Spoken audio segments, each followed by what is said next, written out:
नमस्कार, news for nation देख रहे हैं आप। मैं हूं अनिल।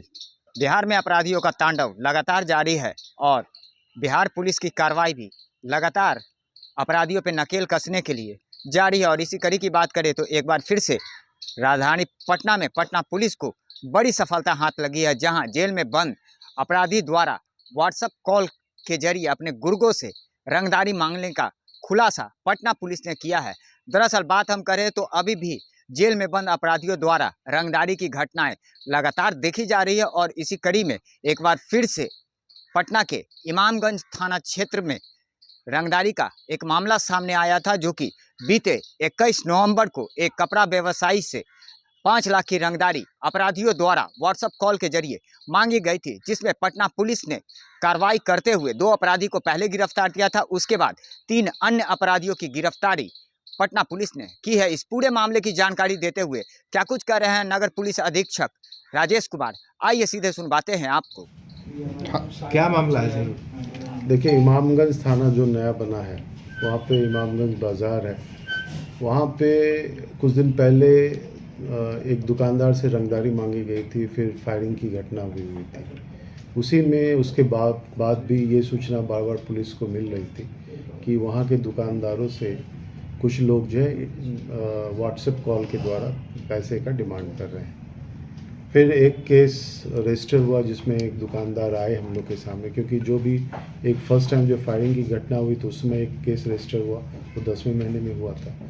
और 11वें महीने में जो है ये सूचना तो हमें मिल रही थी, लेकिन कोई जो दुकानदार हम लोग के पास नहीं आ रहे थे जो आके केस रजिस्टर करें। तो फर्स्ट टाइम 21/11/23 को एक दुकानदार सामने आए, कपड़ा के व्यवसायी थे, और उनके द्वारा जो है ये पुलिस के सामने जो है प्राथमिकी अंकित कराई गई कि कुछ लोग जो है उनसे पैसा मांग रहे थे। उसी क्रम में वो पैसा लेने आए थे, तो जो है वहाँ पे जो दुकानदार लोग हैं उन लोगों ने जो है 2 लड़कों को पकड़ लिया और उसमें 2 लड़के पकड़ा करके जेल गए। जब लड़कों से बातचीत की गई या उनसे पूछताछ की गई तो उनके द्वारा बताया गया कि कुछ लोगों का नाम बताया गया कि इनके द्वारा कहा गया जिसके कारण हम आकर के पैसे को ले रहे थे। लेकिन जो भी कॉल्स किए जा रहे थे वो जो है व्हाट्सएप कॉल थे। और जब वो लोग जेल चले गए, उसके बावजूद, जेल जाने के बावजूद जो मेन उसका जो कॉन्स्पिरेटर था वो बार बार कॉल कर रहा था और कॉल करके एक तरह से पुलिस को चुनौती दे रहा था।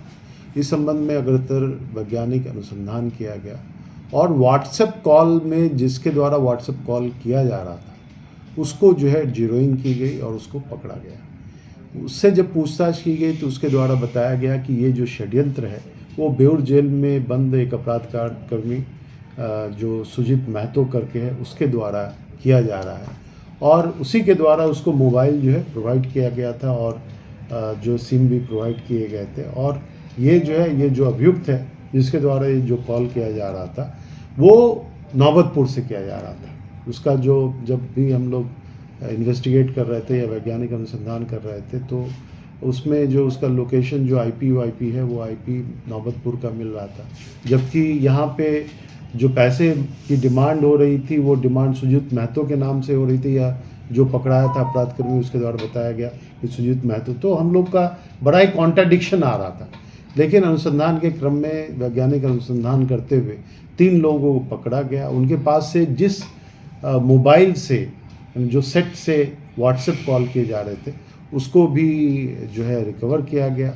इसमें जो एसडीपीओ पालीगंज है, इन्होंने बहुत ही साइंटिफिक तरीके से खास करके एसएचओ इमामगंज और एसएचओ विक्रम के साथ मिलकर बहुत अच्छे से टीम के तौर पे काम किया गया और इसमें कुल जो है 3 लोगों को पकड़ा गया। 3 लोग जो पकड़े गए हैं, एक विजय कुमार है, उम्र 22 वर्ष है, ये किंजर के रहने वाले हैं अरवल के।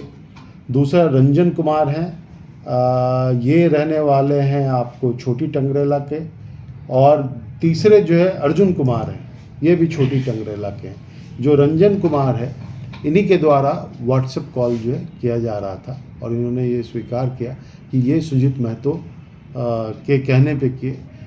जब हम लोगों ने ये पूछताछ की कि सुजीत महतो से तुम्हारी जानकारी कैसे है, कैसे दोस्ती है, तो इसके द्वारा बताया गया कि 21 में एक मर्डर हुआ था नौबतपुर में, उसमें ये रंजन कुमार और सुजीत, दोनों मियादी थे। मियादी का मतलब को एक्यूज थे, और दोनों एक ही साथ जेल में जो बंद थे। वहीं पे चूँकि साथ मिलके इन्होंने क्राइम भी किया था। फिर ये एक नया इनका था कि, क्योंकि आप देखेंगे जो पूछताछ में इनके द्वारा बताया गया कि पहले तो 5 लाख मांगे, 4 लाख मांगे।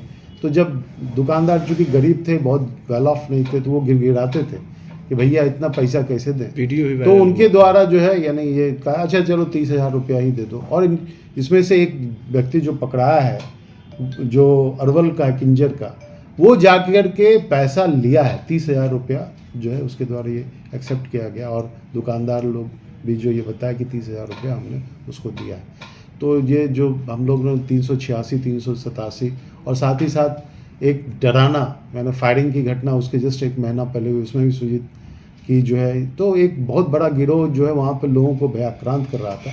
तो उसके उद्भेदन में ये काफ़ी दुकानदार को जाके क्या कहते थे, मैसेज व्हाट्सएप पे क्या तो कहते थे? जाहिर सी बात है, जिस तरह से लगातार पटना पुलिस की कार्रवाई अपराधियों पे जारी है और इसी कड़ी में जेल में बंद अपराधी द्वारा अपने गुर्गों से रंगदारी मांगने के मामले में पटना पुलिस ने कार्रवाई करते हुए 5 आरोपियों को गिरफ्तार किया है और उनके पास से वो मोबाइल भी बरामद हुआ है, जिससे वो व्हाट्सएप कॉल के जरिए व्यवसायियों से रंगदारी का जो खेल किया करते थे उसका भी खुलासा पटना पुलिस ने कर दिया है।